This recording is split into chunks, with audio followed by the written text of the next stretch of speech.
యోహాను పత్రిక చూడండి. మొదటి యోహాను పత్రిక త్వరగా మొదటి యోహాను పత్రిక 4వ అధ్యాయం 20-21 వచనాలు చూడండి. ఎవడైనను నేను దేవుణ్ణి ప్రేమించుచున్నానని చెప్పి తన సహోదరుని ద్వేషించిన యెడల అతడు అబద్ధికుడగును. ఏంటట? ఎవడైనను నేను దేవుణ్ణి ప్రేమించుచున్నానని చెప్పి తన సహోదరుని ద్వేషించిన యెడల వాడు ఖచ్చితంగా అబద్ధికుడగును. వాడు తాను చూసిన తన సహోదరుని ప్రేమించలేని యెడల తాను చూడని దేవుణ్ణి చెప్పండి ఎలా ప్రేమింపగలడు? ఇప్పుడు బాగా వినాలి. ఖచ్చితంగా మనం ఎవరిని ప్రేమించాలి చెప్పండి, చెప్పాలి. నేను దేవుణ్ణి ప్రేమిస్తే కనుక ఖచ్చితంగా ఎవరిని ప్రేమించాలి? నా చుట్టుపక్కల వాళ్ళని ప్రేమించాలి. నా చుట్టుపక్కల వాళ్ళని ప్రేమించినప్పుడే నా గుర్తేంటి చెప్పాలి? నేను దేవుణ్ణి ప్రేమిస్తున్నప్పుడు. నువ్వు సీరియస్గా ఈ సభలో ఎరామరా కష్టపడిపోయి నువ్వు పొరుగింటోడితో గొడవెట్టుకుంటే దేవుడు అంటాడు ఎవడరా నువ్వు అని అడుగుతాడు. దేవుడు గుర్తుపెట్టుకో. నాకు అర్థమైందా? మీకు అర్థమవుతుందా? నాకు అర్థమవుతుందా? అర్థమవుతుందని నేను అనుకుంటున్నాను.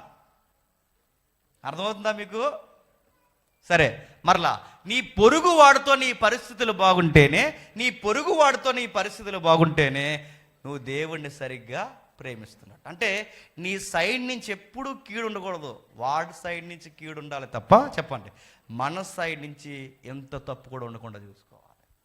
అందుకే మనం వ్యాజ్యం ఆడినప్పుడు న్యాయమును బట్టి వ్యాజ్యం ఆడాలి. అంటే ఇప్పుడు దేవుడు వచ్చి గొడవ అయిపోయింది అనుకోండి, ఆ గొడవ అయిపోయిన వెంటనే దేవుడే జడ్జిమెంట్గా వచ్చాడు అనుకోండి, ఆ గొడవలో రే ఎందుకు గొడవ ఆడేవారు అన్నప్పుడు న్యాయం ఎవరైపు ఉండాలి చెప్పనా?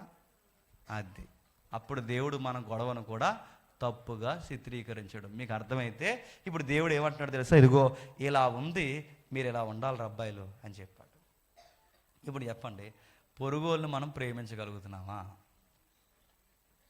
పక్క విశ్వాసే నచ్చదు మనకి. ఇక్కడ ప్రైజ్ లాట్ చెప్తామా, పక్కకు పోయి ఎదవసోకులు ఎక్కువ ఎలాగన్నా అనుకుంటాం. ఇక్కడ ఇలా ఉంటామా, ఇక్కడ ప్రైజ్ లాట్ చెప్తామా, ఒకడు వెనకాల గొసగొసలు పెట్టుకుంటారు. మానవ స్వభావం ఏంటి చెప్తున్నా బాగా వినండి. ఆదాము దగ్గర నుంచి పుట్టుకొచ్చాం కదండి మనం. ఆదాము దగ్గర నుంచి పుట్టుకొచ్చాం కనుక ఆదాము లాంటి బుద్ధే మనకుంది కనుక ముందు ఒకలా మాట్లాడతాం. చెప్పండి, ఇది ఆదాము బుద్ధు. అదేంటండి ఆదాముకి నాకు సంబంధం ఏంటండి? ఆదాము నుంచి వచ్చాను కాబట్టి ఆదాము బుద్ధులు వచ్చేదండి. మీ తాతకు బట్టవరం అంటే నీకు రావట్లేదా? మీ తాతకి షుగర్ ఉంటే నీకు రావట్లేదా? మీ తాత వంకర బుద్ధులు కొన్నిసార్లు అంటే అన్నిటికి తాత బుద్ధులు వచ్చాయంటే బుద్ధులు రావట్లేదా? అంటే మీకు ఏమర్థమవుతుంది? డిసీజే వస్తుంది, సాంప్రదాయంగా బట్టపుర వస్తుంది, సాంప్రదాయంగా షుగర్ వస్తుంది. ఒరే సాంప్రదాయంగా రోగాలు వచ్చినప్పుడు బుద్ధులు రావా? ఇప్పుడు ఆదాం బుద్ధులు ఈ పులుసుని ముద్ద నుంచి వచ్చాం కనుక పులుసుపోయిన ముద్ద నుంచి వచ్చిన వాళ్ళందరూ ఆ ముద్ద నుంచి ఎన్ని చిన్న ముద్దలు చుట్టినా బాగా పెద్ద ముద్దే పులిసిపోతే దాని నుంచి ఎన్ని గోరు ముద్దలు చుట్టినా ఈ ముద్దలన్నీ ఏమై ఉంటాయి చెప్పండి? పులిసిపోయి ఉంటాయి. మూలమే పులిసిపోయినప్పుడు ఇంక ఎన్ని ముద్దలు అందులో తీసినా చెప్పండి పులిసిపోయింది. ఎందుకంటే శారీరకంగా ఆయన పంచుకునే కదని పుట్టాం. ఆ డిఎన్ఏ మనలో కంటిన్యూ అవుతుంది. ఆదాము నుంచి వచ్చాం కనుక పొరుగోడిని ప్రేమించడం. అందుకే మీరు చూడండి, కయ్యేను ఎవరినో చంపలేదండి చెప్పండి. అది ప్రాబ్లం. అక్కడ వరకు ఎందుకండి? నా ఎముకలో ఎముక, నా మాంసంలో మాంసం, నా నారి అని పెద్ద పెద్ద పద్యాలు పాడిన మన అయ్యే ఎవరు? ఆదాము. నా నారి, నా వ్యవహారం అన్న ఈయనే. ఆమెను చూసేసరికి దేవుడు చేరి అబ్బాయి ఇలా చేసేవేంటని అనగానే వెంటనే ఎవరి మీద గెంటేయడండి. అది గమనించండి. నేను అడుగుతున్నాను, పని వస్తే మనుషులు ఆడాడు చెప్పనా? నాది ఏం తప్పులేదు, అంతా ఆడితే తప్పు అంట. ఇప్పుడు కూడా మీరు చూడండి, ఇలా చెప్పాను అనుకోండి, అదేంటండి ఆదాంకి మాకు సంబంధం ఏంటంటే నీలాగే బొంకాడు ఆదాం. ఆదాం ఏమన్నాడు? నాకు సంబంధం లేదు చెప్పండి. అవ్వదు అన్నాడు. అవ్వేమంది? నాకు సంబంధం లేదు. అదిగో ఆ సర్పంది అంది. ఇప్పుడు నువ్వేమంటున్నావు? నాకు సంబంధం లేదు చెప్పండి, నాకు సంబంధం లేదు ఆదాం అంటున్నాడు. ఇదే రయ్యా ఆదాం బుద్ధి అంటే. ఇదే ఆదాం బుద్ధి అంటే. ఆదాము బుద్ధి అంటే ఇదే. ఆదాం బుద్ధి అంటే ఏమనుకుంటున్నావు? ఎప్పుడు నిన్ను నువ్వు ఒప్పుకోవు, గెంటుతావు. ఆయన ఏమో భార్య మీద గంటాడు, భార్య ఏమో సర్పం మీద గంటింది. ఈ రోజు ఆదాము నుంచి మనం వచ్చామనంటే ఆదాముకి నాకు సంబంధం ఏంటి? ఆదాముది అంత అంటున్నావు. ఇదే ఇలాగే గెంటారు మన పితరులు. మన అమ్మ నాన్న ఎవరైతే ఉన్నారో వాళ్ళు ఎలాగే గెంటారు. ఈ స్వభావం ఉంది. అయితే దేవుడు అన్నాడు, నీ పొరుగు వాడిని ప్రేమించి, నీ పొరుగు వాడిని ప్రేమించంటే ప్రేమించలేకపోతున్నాడు. ఎప్పటికీ ప్రేమించలేం. ఎప్పుడు మీరు గమనించండి, పొరుగు వాడిని ప్రేమించడం అనేది చాలా కష్టం. అందుకే క్రొత్త నిబంధన ఏముందో తెలుసా? ప్రేమించుటకు అది ఎవరు అన్నారు? ప్రేమించుటకు నడుతున్నాను. ప్రేమించడానికి ప్రయాస ఏంటండి? మీకు ఎప్పుడైనా అనిపించిందా? ప్రేమించడం ప్రయాస, నడుతున్నాను. ప్రేమించడం అంటే ప్రేమిస్తున్నానరా, అది కాదు ప్రేమించడం అంటే. ప్రేమించడం అంటే చెప్పనా, నువ్వు మంచే చేస్తావు, ఆడికి నీకు వెనకాల నీకాడు చెప్పండి పొడుస్తావు, అయినా నువ్వు అలాగా అమ్మయ్య అనుకుని ఏం చేయాలి చెప్పండి? ప్రేమ. అందుకు ప్రయాస. నీకు మేలు చేస్తావు, నీకు మేలుకి వాళ్ళు ఏం చేస్తారు? కీడు చేస్తారు. అప్పుడు దేవుడు మళ్ళీ ఏమంటాడు? అయినా నువ్వు వాడిని చెప్పండి ప్రేమించడు. ఇప్పుడు ఎంత కష్టంగా ఉంటుందండి? అదే ప్రయాస. మనం ఎంత మేలు చేసినా ఎదుటోడు కీడు చేస్తాడు. మనం వాడికి ఎంత మేలుకరంగా ఉన్నా వాడికి మనకి ఇబ్బందికరంగా ఉంటాడు. అందుకే ప్రేమించడం చాలా కష్టం. గులాబీ ఇచ్చినంత ఈజీ కాదు పార్కుల్లో, దానికి ఇచ్చేచ్చిలే. ఆ ప్రేమ వేరు, అది డిగ్రీ ప్రేమ. ఆ ప్రేమ వేరు. రియల్ ట్రూ లవ్లో ప్రేమించడానికి చాలా కష్టం. అక్కడ వరకు ఎందుకండి? సొంత అన్నదమ్ములు అన్నయ్య మీద తిరగబట్టలేదా? సొంత అన్నయ్యలు తమ్ముడి మీద తిరగబట్టలేదా? సొంత కుటుంబీకులు అడుగుతున్నాను. ఇప్పుడు ఇలా ప్రేమించాలంటే ఎంత కష్టమండి? దేవుడు అంటున్నాడు, ఆయనను ప్రేమించు, ఆయనను ప్రేమించు. ప్రవ్వా ఏంటి ప్రవ్వా, నన్ను ఏం చేయమంట ప్రవ్వా అంటే ప్రేమించు. ఇంకా ఏమైంది ప్రవ్వా? ధర్మశాస్త్రం అంటే ఒకటే, నా గూర్చి ఎక్కువ ఉంది. 2, నువ్వు ప్రేమించాల్సిన పొరుగుడు గూర్చి నీ గురించి ఎక్కువ ఉంది. ఇంకేముంది ప్రవ్వా అంటే చాలా విషయాలు ఉన్నాయి. టూకి ఒక విషయం చెప్తాను. ఒకసారి 19వ కీర్తన రండి. 19వ కీర్తన 7వ వచనం నుండి త్వరగా 19వ కీర్తన 7వ వచనం. యెహోవా నీవు ఇచ్చిన ధర్మశాస్త్రము అది ప్రాణమును తెప్పరిల్ల చేయును.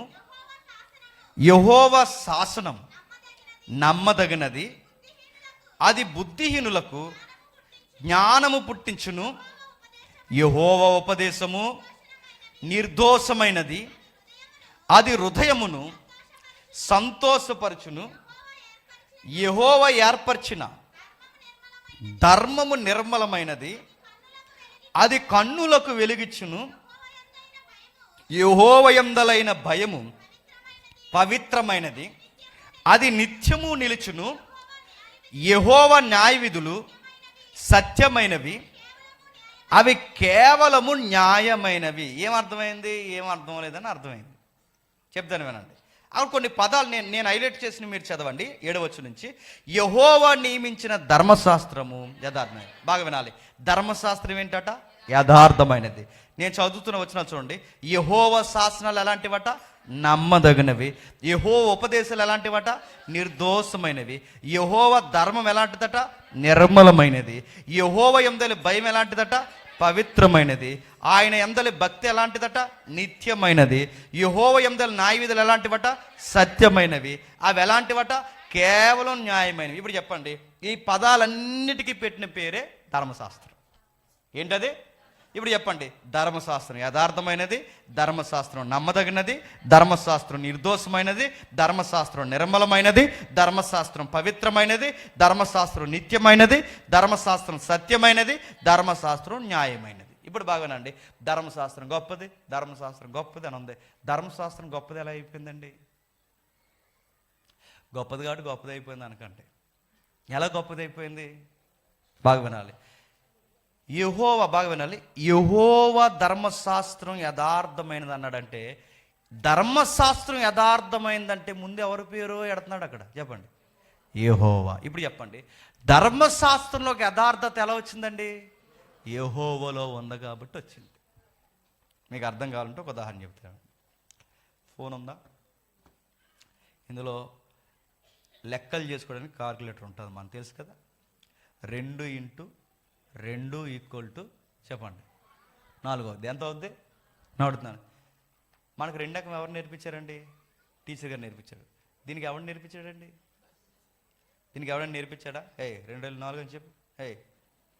1+ నీకే చెప్తున్నాను, చెప్పు. జియో నీకే చెప్తారా అని అడుగుతున్నాను, చెప్తారా? ఐఫోన్ నీకే చెప్పు. 3 ఎంత అని అడిగాడా? ఎవరైనా దీనికి క్లాసులు పెట్టారని? ప్రైవేట్ క్లాసులు ఏం పెట్టారు? మొబైల్స్కి. మరి వీటికి లెక్కలు ఎలా తెలుస్తున్నాయండి? వీటికి లెక్కలు ఎలా తెలుస్తున్నాయి? 2 × 2 = 4 అని వస్తుంది. ఏ ఫోన్లో ఉన్న ఈ లెటర్ ఉన్న వస్తుంది. ఎలా చెప్తున్నా? దీనికి ఎవరైనా ప్రైవేట్ క్లాసులు పెట్టాడా? పెట్టలేదు. మరి ఎలా వచ్చింది? ఎలా వచ్చిందంటే మీరు గమనించండి, దీన్ని చేసినోళ్ళు ఉంది లెక్క. ఎవరిలో? దీన్ని చేసినాడు. అంటే ఈ మొబైల్ చేసినోడికి లెక్కలు తెలుసు కనుక ఆ లెక్కలు ఎందులోకి వచ్చినాయి? మొబైల్లోకి వచ్చినాయి. ఇది మీకు అర్థమైతే మొబైల్ చేసిన వాళ్ళు లెక్కలు ఉంటే ఆ లెక్క మొబైల్లోకి వస్తే ధర్మశాస్త్రంలో యథార్థత ఉందంటే ఈ ధర్మశాస్త్రం చేసినాడు ఎవరండి? అదే. ఇప్పుడు ఈ యథార్థత ఎక్కడదండి చెప్పాలి. ఇప్పుడు యెహోవా యథార్థమైన వాడు, యెహోవా నమ్మదగిన వాడు. యెహోవా అంటే ఇప్పుడు ధర్మశాస్త్రం యథార్థమైనది, ధర్మశాస్త్రం నిర్దోషమైనది, ధర్మశాస్త్రం సత్యమైనది, ధర్మశాస్త్రం నమ్మదగినది అంటే ఇందులో ఉన్న ఈ గుణగణాలన్నీ ఎక్కడవే?